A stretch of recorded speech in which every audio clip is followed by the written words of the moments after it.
objects, black holes and neutron stars, and things like that. We've got a great group here that's going to be able to represent all different areas of astronomy that Webb is working on to talk to you about all the breaking science that's happening. So let's just kind of go in order on my screen here. See, Dr. Mcquinn, do you want to go ahead and introduce yourself? Yeah, I'm Professor Kristen Mcquinn. I am at Rutgers University in New Jersey. My area of expertise is on how galaxies form in the universe and how they change with time. And I focus on galaxies that are really small. So we often think of galaxies as being a spiral galaxy like our own Milky Way, but in fact, 75% of the galaxies in the present day universe are much, much smaller. They can be 1,000 times smaller than the Milky Way, 1,000,000 times smaller than our own galaxy. And these little tiny dwarf galaxies can tell us a lot about the early universe, how galaxies form, and how they change in time. So that's where my focus is. And before I was an astronomer, I spent 9 years working in business and consulting before having an epiphany that I needed to be an astrophysicist and went back to get my PhD in astrophysics. It's a little bit about me. Excellent, thank you. See, Dr. Green, do you want to go ahead and introduce yourself? Sure. I'm Dr. Joel Green. I started my career at Cornell, where I narrowly missed meeting Carl Sagan, and I got my undergraduate degree there. Then I went to the University of Rochester and I got my PhD. So I was in upstate New York for many years. And then I moved to the University of Texas at Austin, where I was a postdoc and then a research scientist studying the formation of star and planetary systems with the Herschel telescope, the Chandra X-ray Observatory, the Spitzer Space Telescope, and other classics. And I'm very, very interested in the formation and beginnings of star and planetary systems, and sort of where the bumps along the road are, and how that may lead to the diversity of systems that are out there, or whether anything interesting might have happened in the early solar system here that we can connect to by studying other stars.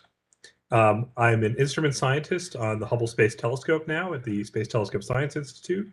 I do user support, and I help astronomers maximize their usage of Hubble's valuable time. And I am really incredibly excited to be using the James Webb Space Telescope as much as possible to study the formation of star and planetary systems. And we already have our first results out, so I'll be excited to maybe throw those in a little bit later. Thank you. Thank you. So, Dr. Lewis, you want to introduce yourself? Sure. Hi, everyone. I'm an associate professor of astronomy at Cornell University. Before I came to Cornell, I've been at several places, including at the Space Telescope Science Institute in Baltimore, where I served as the Jwst project scientist for a time. I'm originally from the Midwest, but spent most of my university career on bouncing between the East and West Coasts, earning a PhD in planetary science from the University of Arizona. Today, I call myself an exoplanetary scientist, just a person who studies planets around other stars. My research really focuses on the study of exoplanetary atmospheres, and I use a variety of tools to do that. Everything from thinking about theories to developing models in computers, and also, of course, observations. I'm really interested in using observational data from space-based telescopes, in particular like Hubble and Spitzer and now JWST, to give us an idea of what distant worlds would look like close up in 3 dimensions. So to go beyond what they might look like in those observations and really think about what their atmospheres are doing, what they're made of, what the weather's like. I'm the principal investigator of 3 JWST programs in this first cycle that really aim to take a very deep look into 3 exoplanetary systems. Thank you very much, and anxious to hear what the weather is like on some of those. Dr. Lamassa, do you want to go ahead and introduce yourself? Sure. Hello, I am Dr. Steph Lamassa. I am a scientist at the Space Telescope Science Institute. My research focuses on supermassive black holes in the centers of galaxies. These black holes are anywhere to millions to even billions of times heavier than our own sun. And I'm interested in learning about their feeding habits and how they impact the galaxies in which they live when they are actively growing by eating up nearby matter. At STSCI, I work on JWST. I am the manager of the nearest instrument on JWST, and it's been a remarkable bunch of months working with the team to get JWST ready for the amazing science observations that it's doing. So I'm very excited for this panel. Excellent. We're excited to have you. Thank you very much. Let's go ahead and jump right in. Let's move to the next slide, and we're going to be looking here at this first image that Webb released, SMACS 723. So I think, Steph, you studied galaxies like this in the far distance very closely. So do you want to tell us a little bit about what we're looking at here? I'd be thrilled to. So this is such an awesome image. At the time it was taken, this was the deepest image yet of the universe. So JWST is looking at this cluster of galaxies that are gravitationally bound. And because JWST is just so superly powerful, it can't help but observe all these other galaxies in the background. And because it's the deepest view yet of the universe, it means that we've observed the faintest galaxies to date. And it's images like these that give us the opportunity to study the first generation of galaxies, galaxies closer to us, and everything in between. And in this way, we could piece together how galaxies evolved from the early cosmic time to the present day. And because we know that many galaxies have black holes in them, we could also identify which of these galaxies are hosting growing supermassive black holes and get a sense of how these black holes evolve in tandem with the galaxies in which they live. It's also observations like this that gives us the opportunity to see the most distant galaxies to date. The most distant galaxy that we've seen in this image comes from a galaxy that's so far away that light's been traveling 13.1 billion years to reach us. Well, that actually feeds perfectly into a question that one of the audience members has for us here, which is how can you tell the age of a galaxy, writes AK. This is such a good question. So how we could do this is by using spectroscopy, and I believe we have a slide for that somewhere. Let me see if I can find what that slide number. I think it's slide 16. All right, so with a spectrum, we could disperse light into its constituent colors. And all the elements and molecules and chemicals in the universe give off light at very specific colors or wavelengths of light. And that's determined by quantum mechanics. So these peaks that we see correspond to ionized species of different elements. For here, it's oxygen, hydrogen, neon.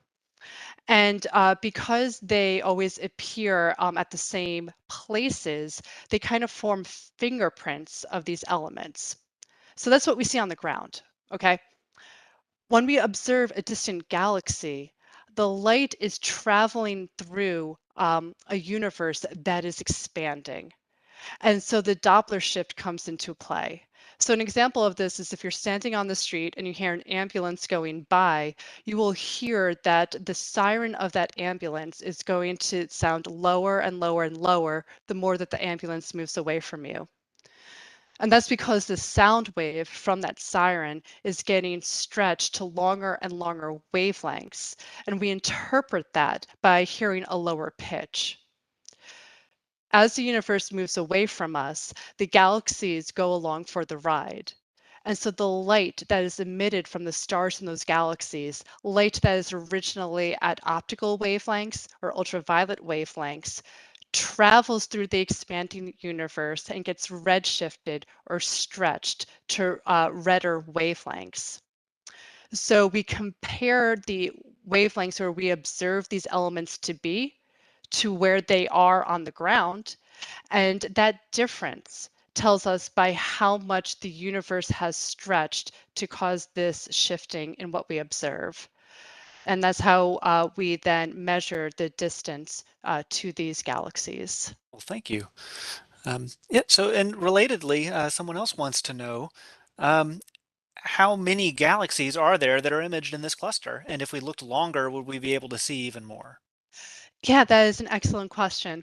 So I don't know the exact number. I could say that's definitely thousands.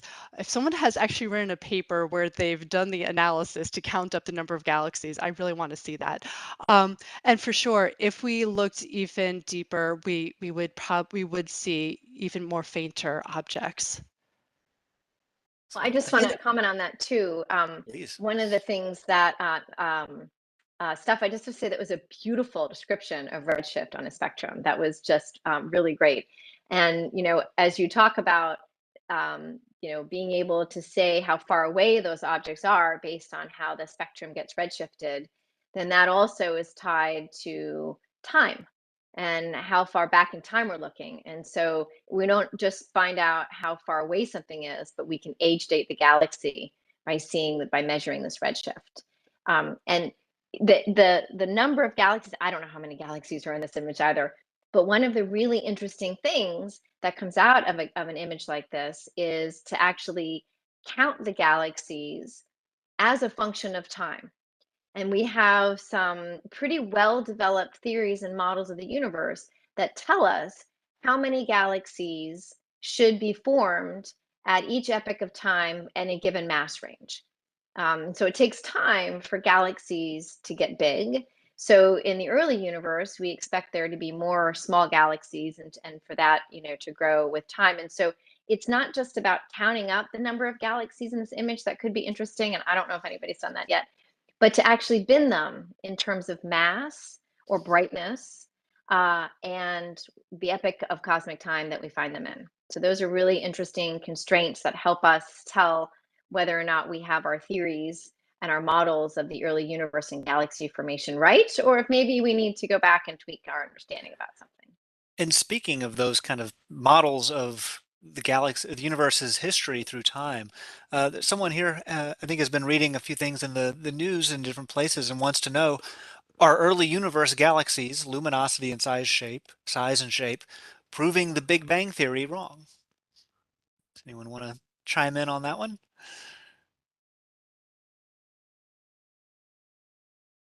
I mean, I'm just going to say no. So I think Kristen would probably have a better explanation of like the models that we use for galaxy formation and how there's lots of stuff that we definitely need to learn, and data help to inform those models. But another thing that I would also say is for lots of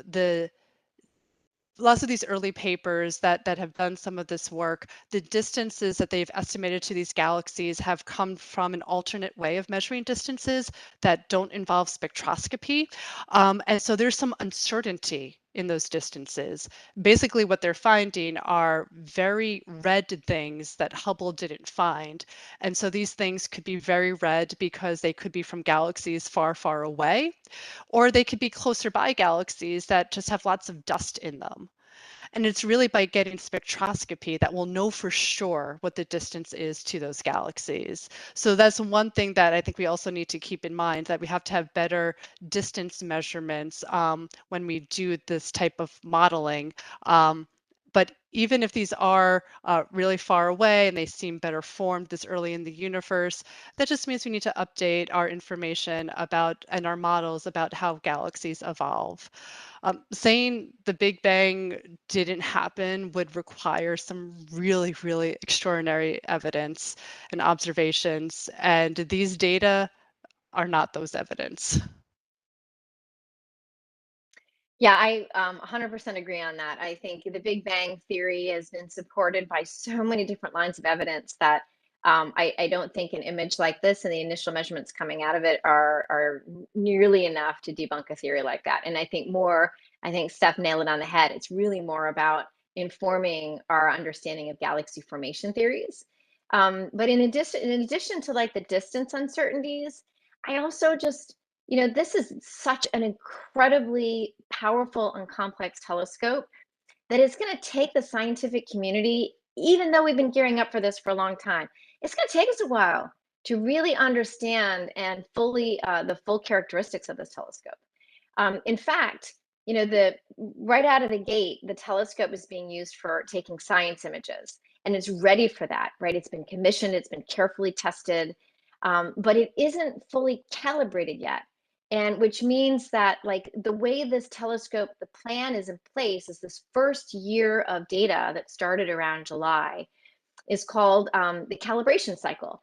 And so the Space Telescope Science Institute will take data specifically designed to calibrate the images. And you can think of it like, you know, say you have a light bulb in your room and you want to measure how bright that light bulb is. Maybe you have a light meter, like you might have, like a photographer might have, aimed at that light bulb will tell you how bright that light bulb is. Well, that light meter has to be calibrated first before you understand like how much light you're getting equals how many watts of the light bulb.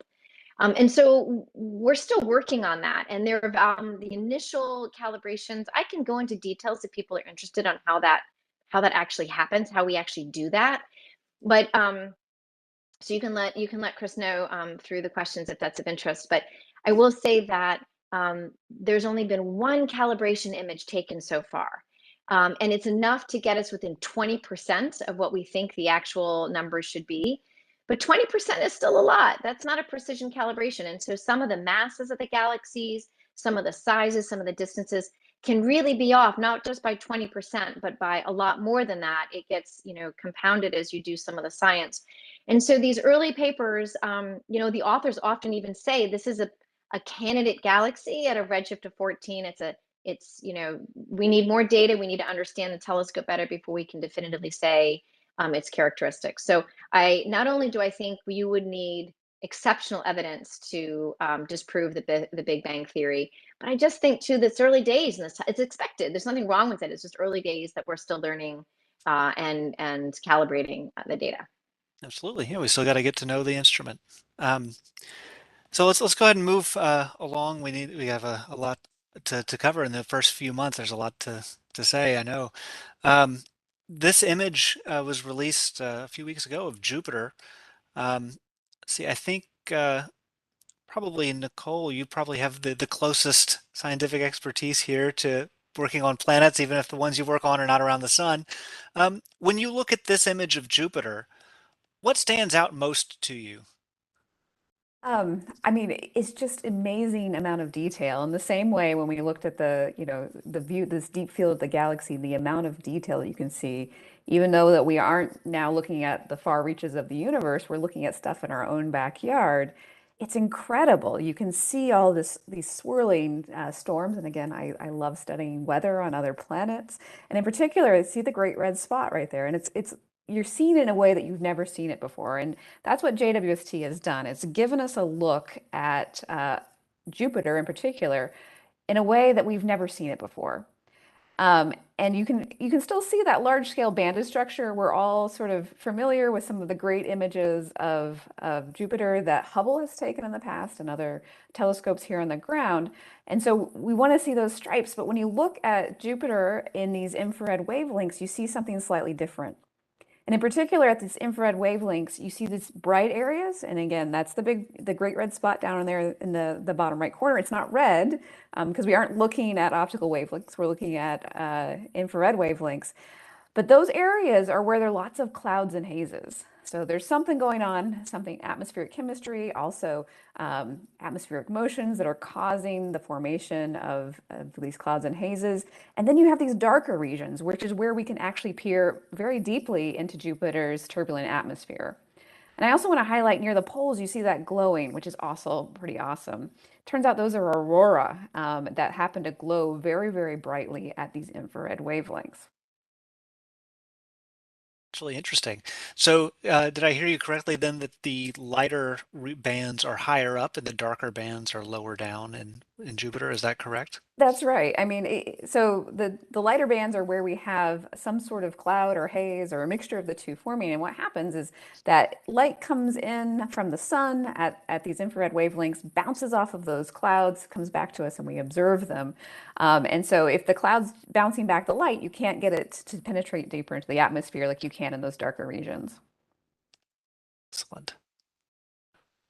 If I could highlight a couple of just awesome things about this image, that this is not exactly my area either, but Please. I mean, the Webb telescope, yes, it is 1,000,000 miles from Earth, but Jupiter is, I don't, what, 500 million miles away, something like that. So this picture looks as if it was taken by someone, floating in front of Jupiter. I mean, looks so exquisite, but yet it was taken from 500 million miles away, whatever it is. And the ability, I mean, one of the things that is really interesting about a space telescope that's here is its ability to look at planets over the longer term and to get this whole planet view that we don't, that the wonderful spacecraft that are near Jupiter cannot quite get. This whole picture, the ability to study the evolution of planets in our solar system over time to kind of learn how the long-term effects of these storms, or how storms grow and shrink, or how they interact between the different bands, is a special power of space telescopes.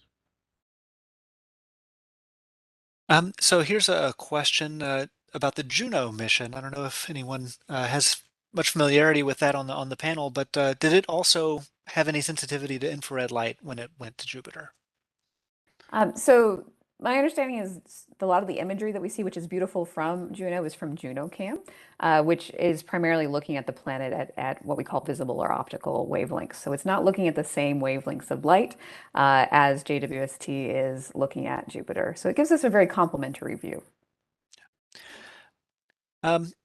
Someone here has also asked, if Webb is making these great images from space, why bother building new ground-based telescopes when space telescopes do so much better, they say?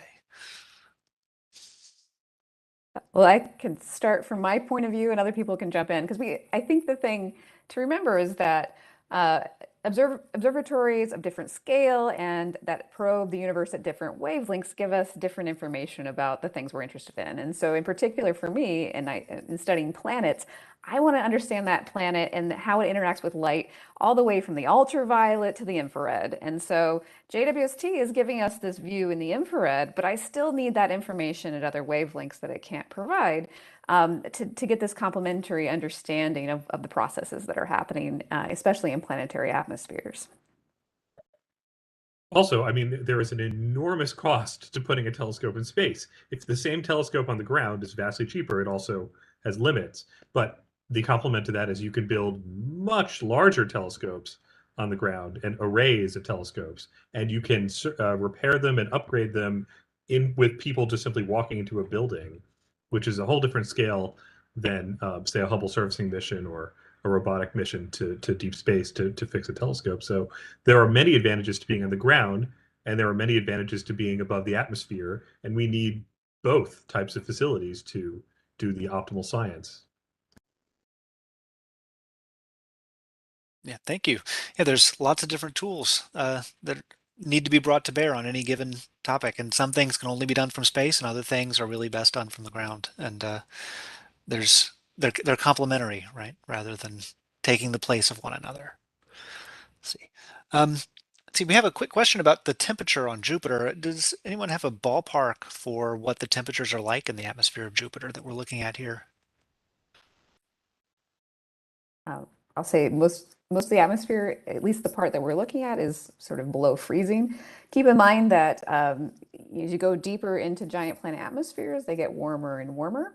And we're actually able to measure sort of the amount of heat that they're generating from their interior, which is interesting because for many of our giant planets in our solar system, they tend to emit more light than they actually reflect from the sun, which tells us something about how they formed and that sort of initial heat of formation. So the parts of giant planets that we think about are typically quite cold, and in fact, water and ammonia easily condense in these atmospheres. But remember, as you go down deeper, it gets quite warm. Thank you very much. Well, let's go ahead and move on to the next topic. We'll keep talking about planets, but now let's talk about those planets around other stars. So here's an image of one of those. So I'll pass it back to Nicole to tell us a little bit about this planet around another star. Yeah. So planets that are not in our backyard are a little bit more tricky to gain a glimpse of, but JWST is doing an excellent job. And the example that you're looking at right here is an image taken of the exoplanet HIP 65426b. which is a quote unquote super Jupiter orbiting a star that's much bigger and brighter than our own, about 300 light years away. And the way that this image was taken is that in order to see the faint planet next to a very bright star, you have to find some way to suppress the light from the star. And so on JWST, there are instruments that use a technique called coronography to suppress that light, and that allows you to block the starlight and see the planet. And in particular, there are two instruments on JWST, MIRI and NIRCam, that have these special coronographic modes that allow you then to take multiple pictures in different infrared quote unquote colors. So again, these aren't optical wavelengths, these are infrared wavelengths, but we want to look at these different colors. And by looking at the planet in different colors, it allows us to understand how the planet's brightness changes. And so you can tell, even looking at this image, the planet does appear brighter in each of these different pictures. And if we sort of measure the change in brightness, we can determine properties of that planet, including what it's made of and its temperature. So maybe we should go ahead and move to the next slide then, so we can see about those brightness changes that you're discussing. Exactly. So, the coronagraphs on JWST have done an amazing job of taking these first images of planets around other stars, but not all planets around other stars are amenable to this technique. Sometimes you can't actually dig the star out, or the planet out from the star, and what you have to do is look at how the light from the system varies as a function of time. And in particular, you want to look for when a planet passes in front of its host star, or transits is what we often refer to, and that can tell us a lot about the planet. And so what you're looking at here is actually the measurement of a planetary transit, and it's for the planet WASP 96b, which is a gas giant planet. And as that planet moved along in time and passed in front of the star, it blocked some of that starlight. And by measuring the change in the relative brightness of the system, we're able to actually determine not only the size of the planet, but again, if we start to look at multiple colors, we can see how, in fact, the planet's atmosphere might affect the starlight that's passing through it.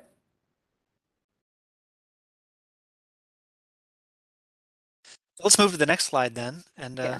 we can see how much the planet has blocked different colors of infrared light, right? And so what are we seeing when we see how much light has been blocked? Right. So what we do is we sort of spread out the light, just like a rainbow, and we look at how much light the planet blocks as a function of this wavelength. And that allows us to figure out what kind of molecules, atoms, clouds are in those planets' atmospheres. And this is a different planet. This is WASP 39b. What we're seeing here is what JWST measured as that planet transited or passed in front of its host star. WASP 39b is a Saturn-sized planet, and it's orbiting a star that's slightly smaller than our sun. It's located about 750 light years away. And when we looked at how the size of the planet basically changed as a function of wavelength, we saw that the planet actually appeared bigger, specifically at wavelengths associated with the molecule carbon dioxide. And so from that measurement, we were able to determine that carbon dioxide was present in the atmosphere of WASP 39b. And this was the first time that we've been able to detect this important molecule in an exoplanet atmosphere. What does carbon dioxide do to a planet when it's in the atmosphere? Yeah, well, it matters what type of planet. This is a gas giant planet, and carbon dioxide actually is a really interesting because it tells us a lot about where the planet formed in its system, and then maybe some of its history. And in this case, it's possible that this planet accreted a lot more material than, say, our own Jupiter did to get this enhancement of what we see as carbon dioxide in the atmosphere. Now, carbon dioxide for smaller planets, terrestrial ones, of course, is a greenhouse gas. And so, we start to think about not only detecting carbon dioxide in giant planet atmospheres, but also detecting carbon dioxide in terrestrial exoplanet atmospheres, which will be a prime focus for many of the programs during our first cycle of observations with JWST. Thank you. See, does anybody else have anything they want to add about this exoplanet spectrum or exoplanet spectroscopy in general? Okay, well, let's go ahead and maybe move on to the next. Oh, sorry, we do have a question real quick. will JWST be following up on any observations of exoplanets from Kepler? Yes, there are a few what we call Kepler objects of interest. A few of the targets will be Kepler targets. Much more of the recent new targets have come from the Transiting Exoplanet Survey satellite TESS, which was actually designed to do an all-sky survey to locate planets around the nearest and brightest stars, which make them really great targets for JWST. So we have the exoplanets that we're going to look at in the first year and probably beyond are a lot of the ones that we already knew about, a few from Kepler, and then many from TESS. On that note, how far away is the nearest exoplanet that we know about? So the nearest one that we know about is about 4 light years away or so. That one does not give us an opportunity to study it using the transit technique. And so there are several planets that are sort of within the 10 light year range that are terrestrial in size that are amenable to this transit technique to study their atmospheres. Excellent. Well, let's go ahead and, yeah, thank you for bringing up the next slide of the Karina Nebula. As we had talked a little bit about these planets forming and what kinds of materials they're gathering onto themselves when they form. And here we're seeing something a lot like that. So Joel, can you tell us what you see when you look at this image here of the Karina Nebula? Sure. So, first of all, this is a beautiful portrait of what you might think of as a mountain cliffs in a desert below a starry sky, but it isn't. When you realize what you're looking at, it just gets more and more detailed, and it's one of these kinds of images where you can get sort of an overall sense as to the structure pretty simply, but as you start squinting, you're going to notice all sorts of interesting details. So let me lay out the picture here. This is the Karina Nebula. It's about 7,600 light years away from us. It is a massive star-forming region. It is a birth region for stars, a stellar nursery. And the browns and reds and gray and those colors in the bottom half of the image are representing dust, gas, and different kinds of materials that are gradually being assembled into star and eventually planetary systems. And the top half, the darker half, this sort of void, has been carved out. It is a regression of the cloud away from the winds blowing from the massive stars that you can't see for the most part off the top of this image. So the knots and structures that might resemble things like, for example, the Pillars of Creation image that has been very famous. These knots and structures are the more persistent, slightly denser parts that resisted the push of the wind a little bit longer than their neighbors. You can imagine sort of the way sand blowing on a beach forms little temporary structures and things like that. And these are the wisps blowing backwards. So this compression, not only does it sculpt these beautiful pillars and things, but it creates areas that are denser that can then be pulled together under their own gravity and form the cores of what are called protostars and eventually star and planetary systems. And this material, this hydrogen gas, or mixed with all sorts of other elements, organic molecules, dust particles like silicates and ices and things like that, coalesce to make the formation of these many planetary systems that are forming within this cloud. This picture is about 16, I think it's about 16 light years across, which is enormous. Now the distance from the sun to its nearest neighbor is about 4 light years. So this is, a much denser region in that sense than the birth region of the sun, but it's that same kind of idea as there's stars that are popping up all over the place. So within this image, there are numerous systems forming, and some of these systems are affecting the environment around them in ways that you can see in the image. You'll see very interesting if you zoom in, you'll see arc shapes and jets and bow shocks and other structures, because as peaceful and calm as this image is, or appears, this region is a turbulent mixing of material and gas and ice and dust coalescing and collapsing to form these structures. Tell you what, let's jump to slide 33. We can do that real quick. And I think we have a few zooms on some of those features that you're talking about. Yes, so here are some inset. So this is, for example, on the left is the bow shock of a jet. And if you notice, it might look like a little bit like the structure you see if you ever view a motorboat zooming through the water from overhead. You see sort of this wake structure, and there's actually a forward structure and a backward structure as well. And in some cases, there are symmetric jets coming out both directions, and these are partially ways that stars that are spinning very quickly in their formation, as everything comes in, it spins faster and faster. Some of the ways that they dump the spin so that they don't simply fly apart is to shoot jets out of their poles, which then impact the surrounding material and make these beautiful and crazy looking structures all over the place. I think in a different slide, maybe the next one, there are knots highlighted by the MIRI instrument, where there are sort of regions, if you sort of flip back and forth a little bit between this slide and the last one, you can see in particular, there are little persistent knots that are, I think in the second image, actually represent some of the clumps of dust or gas, depending upon exactly which frequency of light you're looking at. Yeah, so when we look back at these different images where we're flipping between them and seeing the colors change, there's kind of a general question here from AK that relates to this, which is the colors of the pictures that we're looking at here true colors as we see them, or do the scientists decide what colors the different items get? So the scientists decide the colors the items get. They use color to highlight different kinds of materials that are in this cloud. For example, you might assign a color to hydrogen gas. You might assign a different color to silicate dust and rocks. So you make a composite image that allows you to sort of compare the location of the gas, the dust, the ices, things like that. And what you can do is there are many, many colors, and you can do these colors through different bands of your image, or you can get colors by splitting apart different parts of the spectrum. And this is done with any kind of image. It's a way to understand the data.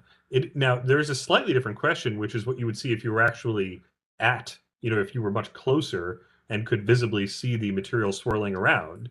And these are tiny dust particles, for example, smaller than grains of sand, but in the sweep of things, they might look very interesting from up close. If you think about if you've ever flown in an airplane through a cloud and you look out the window while you're inside the cloud, it looks very different than it does from the ground. And it's the same kind of thing. So there is a perspective question, which I think has a more artistic answer. But the colors in this image are definitely assigned to understand what's in it.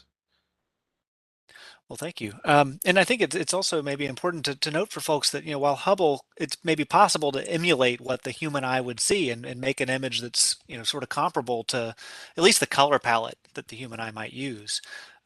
With Webb, where it is an infrared telescope, and the colors that we're imaging aren't visible to the human eye. So we have to change the colors to show up on an image, or else you'd just be looking at a black screen. And there are numerous colors. And when you do spectra, for example, you effectively have thousands of colors. So one of the experiments that we've been working on is trying to figure out exactly what kinds of dust or what kinds of ice or what kinds of gas are in these images and to what extent. And these are really exciting kind of places to study because you want to know how much of each type of thing is there, because that's the composition of your eventual star and planetary system. And it might matter very much what kind of system you end up with. So let me ask, you mentioned having some results, and you've talked a little bit about the composition of these dust clouds and the forming stars. Is there anything that you know now that you didn't know 2 months ago? Well, we now have much more detailed information, not in this particular region, but on a star in a different area of the sky, around exactly what kinds of ices and dust features are prominent around that star. Many organic features, organic molecules appear in ice form and in gas phase form, including things you've heard of like carbon dioxide, ice and gas, methane, methanol, but ammonia. And then also we start to get into some slightly more obscure ones like formaldehyde or other possible identifications. And what Webb does is it allows us to detect this stuff more sensitively than any previous telescope has ever been able to do, and to be able to separate the different kinds of ices, dust, and gas to a degree that was not possible before. So we are in the process of attempting to use Webb's amazing sensitivity and resolution to determine what that means about the chemistry that basically determines the formation of planetary systems in those areas. Thank you.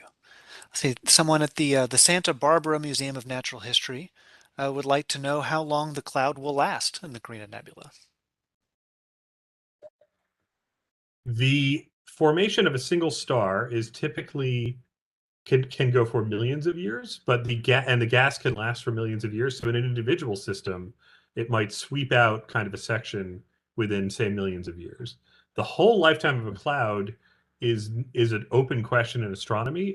It is not that long. Clouds come and go, and then they come back. And in fact, one of the big questions is how efficient are clouds at turning the material in them into stars, as opposed to dissipating back into the medium of the galaxy, and kind of the contrast is appearing. So it's not that they vanish completely, but they sort of return to the soup of the galaxy in some sense. But I think it could be at least, tens to hundreds of millions of years, depending upon the region you're talking about.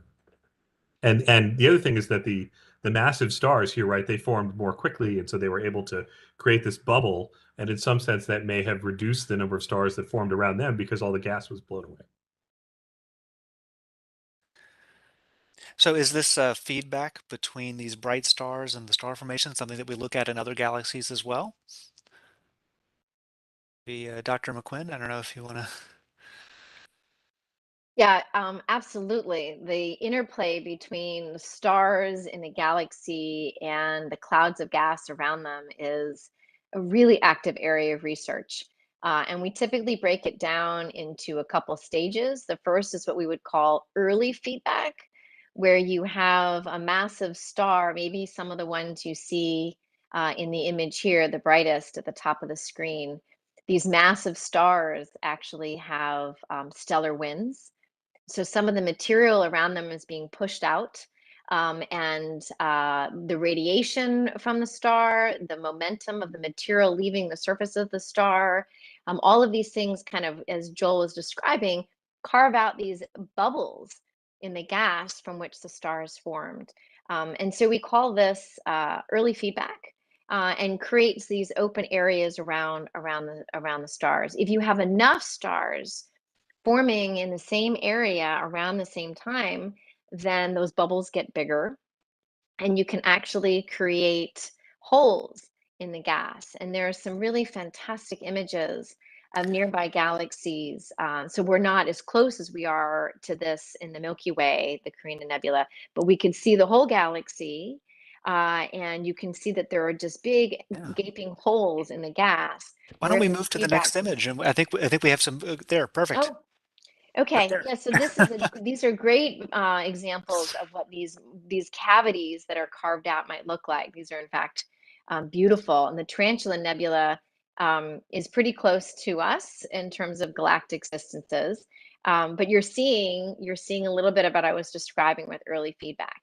And then things get a little bit more energetic, shall we say, as these really massive stars evolve. They will eventually go supernova and blow up as an exploding star. And then, of course, you don't just have this kind of gentle feedback from the stellar wind. You have a violent explosion where you have energy and momentum and all sorts of material, being pushed out. And if you have enough of them, they not only disrupt the gas around the formings of the stars, but they can form galactic winds, and they can actually push some of the material out of a galaxy and sort of pollute the area around the galaxy, which we call the halo of a galaxy. So it can be this sort of laddered, multi-tiered process where you have sort of soft feedback in the beginning and then much more sort of violent feedback towards the end of these massive stars' lives. And incidentally, that's one of the things that, stars, are these nuclear furnaces, and they're turning hydrogen and helium and other elements. They're fusing them together in their cores to create heavier elements. You can think of many of the elements on the periodic table are formed inside of the stars. And when these stars blow up, these elements get pushed out and mixed in with the rest of the galaxy. And so you can think of things like oxygen or neon or magnesium or iron even that get expelled, ejected from these exploding stars. And these get mixed in with the gas. And so they get mixed in with these incredible clouds, these just stunning images from JWST that you're seeing here, and mixed in with these clouds. And these are where new stars will form. including planets. And so, you know, all of the elements that we have here on Earth were forged inside of a previous generation of stars that blew up, and, you know, mixed their material back in, and then we got Earth. But I don't know if anybody is, you know, the left-hand image here is the near-infrared light. So you can see a little bit of the stars poking through, as well as some of the gas. On the right, it's the mid-infrared light from MIRI. These are longer wavelengths of light. And you don't see stars shining as much at these longer wavelengths of light. What you really see more than the stars are the dust and other material being heated by the stars and glowing. So, you know, I think of infrared as like this heat signature of objects. And so in the mid infrared, you're really seeing the heat signature of dust and other elements in the gas. I'm not sure if anybody else on the panel is a mid infrared expert. I am not, but I can certainly just look at this image and just, I mean, it's just incredible. It's really just awe-inspiring. So there's a question here about seeing more stars in the near cam and than in the MIRI, and they want to know, is that because it is hotter? And yes. Yeah, so Yes. yes, so the stars are will shine more in near infrared light, and they don't give off as much light at longer wavelengths of light, and instead you're really seeing in the mid infrared the dust and the gas. And so much like Jill mentioned before, that we use different telescopes, and Nicole also, different wavelengths of light to study different things, you really do see different parts of the universe. You know, if we look at radio wavelengths, we're seeing hydrogen gas, you know, emit light. And in near infrared, optical, and even ultraviolet, we see a lot of light from stars. And the mid infrared is special. You know, the mid infrared, we're seeing something within the detail that we've never been able to see before. It's a really neat, you know, area of the spectrum. Yeah. So you don't see For very many me, stars. You see a few, but not as many. For me, this really highlights the importance of having lots of different approaches to the same problem, because the different kinds of light are just showing you so clearly very different things, that it's just a really great visual demonstration that all the different kinds of light are important to studying the universe, and that it's not just one telescope that's ever going to give you everything. It's got to be, you know, a broad multi-wavelength approach to study the universe.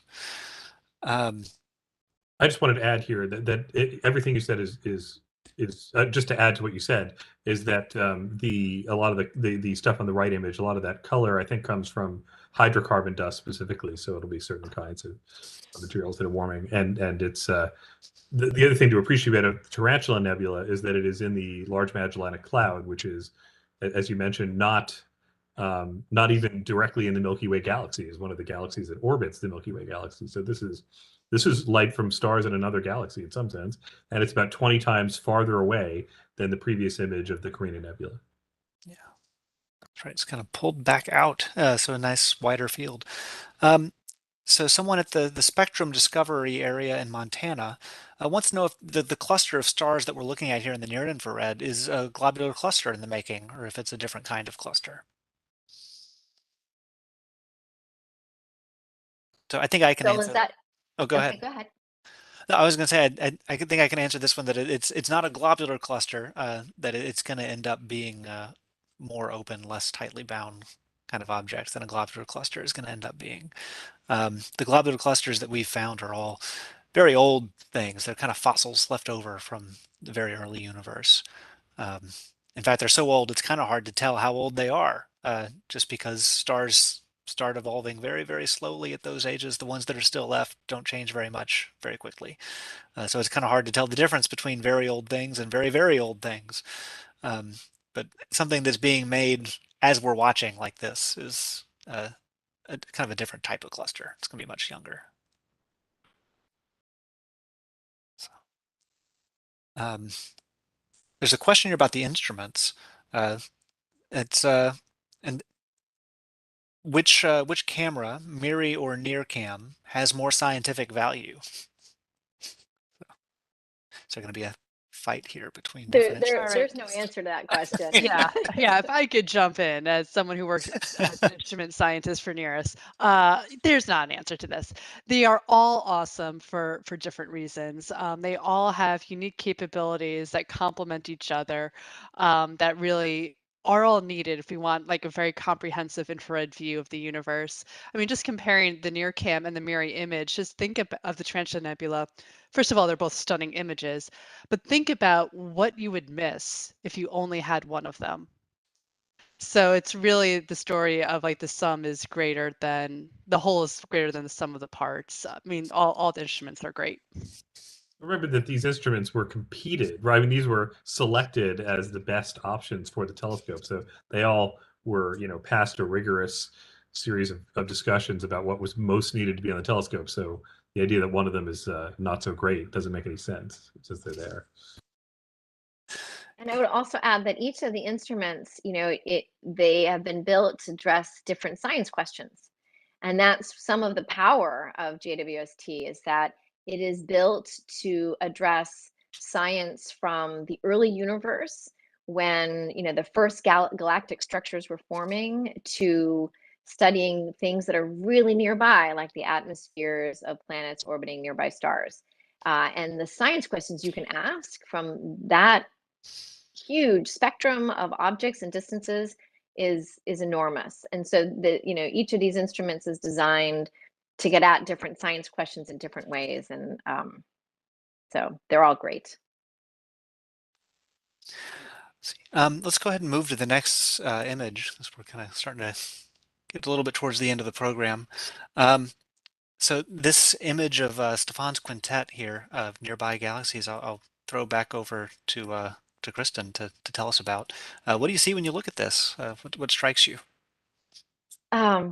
So this is what I see when I look at this. I can put on my science hat, and I will in a second, but when I just put on like any other hat, it just looks like a cosmic dance. It just looks like the galaxies are involved in some big ballroom dance. You have 5 galaxies in here, but there are 4 that are farther away. The one on the left that has a little bit more detail in it is a little bit closer. But the other 4 are interacting. They're in the process of merging. And the way these galaxies do that is they come past each other, and then they flip around from the gravity, and they come back again, and they kind of do this a few times until eventually they sort of settle in and form a more massive system. And so you can almost think of them sort of twirling around a ballroom, all 4 of these things, and coalescing into a more massive system. So in the process of doing that, material gets stripped out of the galaxies, and you can see kind of these tails of material being stripped out. New star formation is being triggered. So you might have gas clouds like we saw from the Tarantula Nebula, the Karina Nebula, that are crashing into each other. And as those clouds crash into each other, it triggers new stars to be formed. So you have material being flung out. You've got massive amounts of starbursts happening. And in the process, and this is probably something Steph can talk to, you are, building up and feeding your supermassive black holes in the center of these galaxies in a way that she's definitely far more qualified to talk about that than I am. So I'm going to pass it on to her if she wants to add anything to that. But yeah, I'll just add that we know that upper galaxy on the right is hosting a growing supermassive black hole that was observed with 2 of the JWST spectroscopy modes. And so that was super cool because that gave us the opportunity to diagnose the conditions of like the gas and dust in the regions right around the black hole, including the cool dusty region that could become a reservoir for black hole fueling, and more distant gas that is outflowing from all the energy that's being released from the matter that cycles onto the black hole, and really understanding the energetics of that and the motion of the gas moving around. So I think we can see that black hole. Was that? Yeah, I was going to say, I think we can see that black hole really clearly. If we switch to slide 32, we can see. I didn't mean to interrupt your talking. I just kind of No, wanted no. to swap over to the mirror Yeah, image so yeah. that So you you could can see it. totally see it there. And so one of the things that's super cool about this to me is like we're seeing a diffraction spike from the growing supermassive black hole in this galaxy, right? We usually see diffraction spikes with stars. This thing, this like little point of light, which is representing the material spiraling onto a supermassive black hole, is so bright at mid-infrared wavelengths that it's causing a diffraction spike in this mid-infrared image. Like I literally said, wow, when I saw this. Like that was just so super neat. Yeah, thank you. Yeah, The it's diffraction spike is that snowflake-shaped thing that you usually associate with super bright stars, but in this case, it's the AGA. that's right. Yeah, and yeah, it's a feature of every telescope has something like that where just the light coming in has to move through the optics, and that's what you're seeing there, that spike from. But it's the black hole is so small, right, that it makes this kind of spiked pattern when it moves through the optics. It's like a single point on the sky. But it's so bright in the mid-infrared, it looks like it's outshining the rest of the galaxy there. Is that And I'll just say, as a person who doesn't study galaxies, I'm always just amazed because you can tell these nearby bright stars, again, from that diffraction spike pattern. And you can kind of see in this image, there's like two, right? And all of that, dancing galaxies is happening in the space on the sky between those two stars. And when you look up at the night sky, you see all these stars, right? And they all seem very close to each other. And it's just a testament to really the power of JWST. And that's just what amazes me. yeah. So we have a question here about the sizes of these galaxies compared to the Milky Way. Are these larger or smaller than our own galaxy?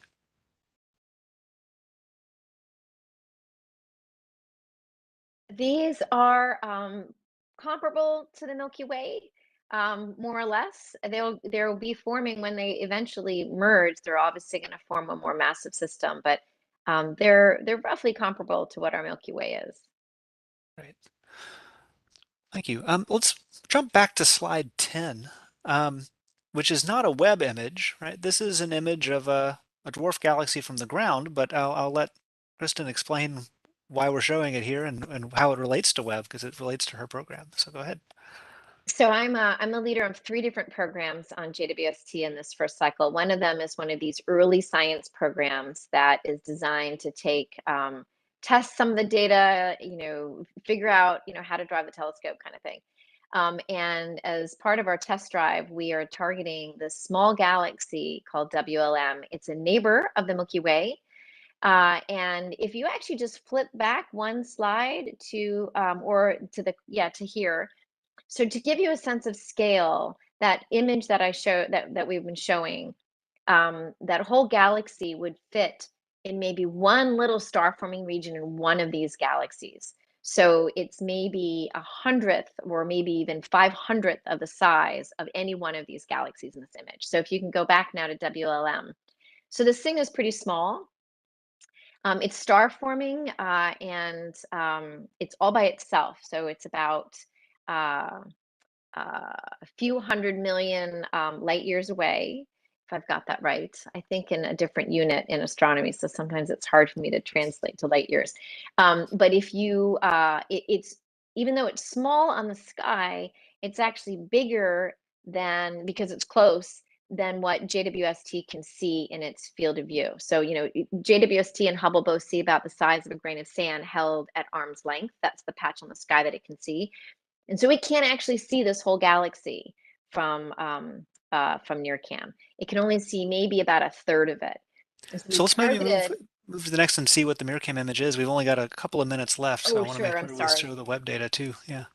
So this is what NIRCam sees. So there's 2 modules. You're seeing the two parts of the NIRCam image. And you're tempted to look at like the smaller galaxies, which are kind of the background galaxies, but the power in this image are actually all the little tiny points of light that you see. These are the stars inside the galaxy WLM. So it's like the star field of the galaxy. And some of these stars have recently been formed, maybe in a cloud of gas that we looked at before, but some of them were actually formed in the very early universe when this galaxy was first taking shape. And when we can take measurements of these stars, we can sift through them and find the ones that are the oldest, and it gives it, and count them essentially. And it gives us a birth rate of stars in the very early universe and helps us constrain our theories of galaxy formation, and even the conditions of the universe. You know, how hot was it? How dense was it? What was it like for this very little system to hold itself together with gravity and form stars? So, And you know, to give you just, yep. oops. Sorry, I was just going to ask. So these are like fossil galaxies, right? So does that mean that the early galaxies were not quite flat spirals yet, right? They were what shapes Yes. were they like? Yeah. Yeah, they galaxies formed quite lumpy in the beginning of the universe. They weren't disk-like. They definitely didn't have those beautiful spiral arms that we see in nearby galaxies. They're sort of blobby and lumpy, and they over time will build up their mass. And if they get to be big enough, they can form these gorgeous spiral arms. But 75% of galaxies in the present day universe are small galaxies like WLM or even smaller. And so while the spiral galaxies capture us because they're just so stunning, most of the galaxies are little, like WLM, and they can tell us a lot about the universe. And just to give you some perspective of this image, you know, if you go out on a really dark night and look up at the sky, you see most of what you're seeing are stars within our Milky Way. You know, we're seeing the Milky Way from our planet Earth. If you were on a planet in WLM and looking up at the night sky, this is what you might see. This might be like the star field from someone's backyard on a planet in WLM. And it's a little different because this is infrared light, and you know, our eyes have evolved to see optical light because we orbit a star, the sun, that puts out most of its light at optical wavelengths. So we would have to have our pretend planet would have to be orbiting a cooler star that puts off most of its light in the infrared, so our eyes would have evolved to see infrared light. And then, of course, you know, because this is a JWST image, we'd really have to have like bionic eyes to see this kind of clarity. You know, JWST is seeing the night sky better than we would if we were on a planet in the galaxy itself. But that's what I see when I look at this. I've looked at images like this my whole career, and this is just something special. This is just really, truly incredible. So I think we're coming towards the end of our time, and I would like if all of you could leave us with something about what is exciting you most for the future in 20 or 30 seconds or less. What are you most excited about to see soon? And let's go ahead and Steph, if you want to go first. Oh man, well, there's just so many things we're aware that JWST is going to observe in the first year and some questions it's going to answer. But there's going to be some new discoveries, like questions we can't even think about asking yet, that once we see some of these observations and data, we'll have a whole new set of things to look at. So I'm excited for those unknowns, as well as all the other cool stuff coming out. Yeah, that's a great point. All the unknown unknowns, so to say. Yeah. Nicole, what are you excited about for the future? Yeah, I mean, because the exoplanet field is relatively young, most of the planets that we're going to actually study with JWST, we've never looked at them in the infrared before. So everything is like awesomely new. And I'm just very, very excited to finally get some infrared spectra in particular of lots of different kinds of exoplanets, including gas giants through these weird sub-Neptune things all the way to terrestrial exoplanets. That's what I'm most excited about. Right. Joel, how about you?